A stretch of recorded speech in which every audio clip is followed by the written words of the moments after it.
Hey folks, this is the first video dealing with the polar form and complex numbers. You remember in previous courses, you have had the complex number a plus bi. And so what we're going to do is we're going to take that complex number and we're going to use vectors along with it. Now, notice that this graph is just a little bit different from the graph that we had in the previous section, in that the axes are different. Instead of having an x and a y axis, I now have a real number axis and an imaginary axis, and really that's the main difference here. Other than that, everything else is the same. And so, once again, this is our distance of A. Maybe in the last section you had the question, why didn't I call it a negative A? Just understand, A can be any number I want. So maybe the number A is actually the value of -5. So just because I put an A there does not mean it's not negative. My y value is going to be B, and my hypotenuse or my magnitude is going to be r for radius, and then we have theta. So this is the exact same picture that we've drawn now multiple times.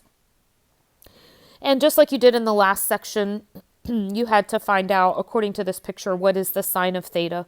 And we know that that's opposite over hypotenuse. The cosine of theta is adjacent over hypotenuse. And then I also made you in the last section solve for a and b. So this is no different from what you've already done. If you get a alone, this is going to be r cosine theta. And if you get b alone, this is going to be r sine theta. Same picture as what you had earlier. Now, the word rectangular, this is always dealing with those things that you dealt with in junior high, the x's and the y's, your normal stuff. And so here, the rectangular form is actually going to be a plus bi, where a's and b's are the legs of my triangle. They are my x's and my y's. So for your embedded question on this particular video, what I would like for you to do is I would like for you to take your a and the formula, the equation that we just came up with, our A equals, and I'd like for you to plug that in.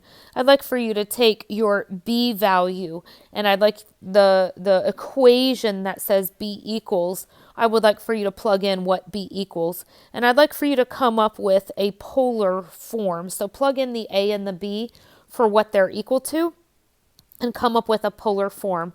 If you can take that a step further and simplify a little bit, then go right ahead and do so. But if you can't, at least do the substitution part of that.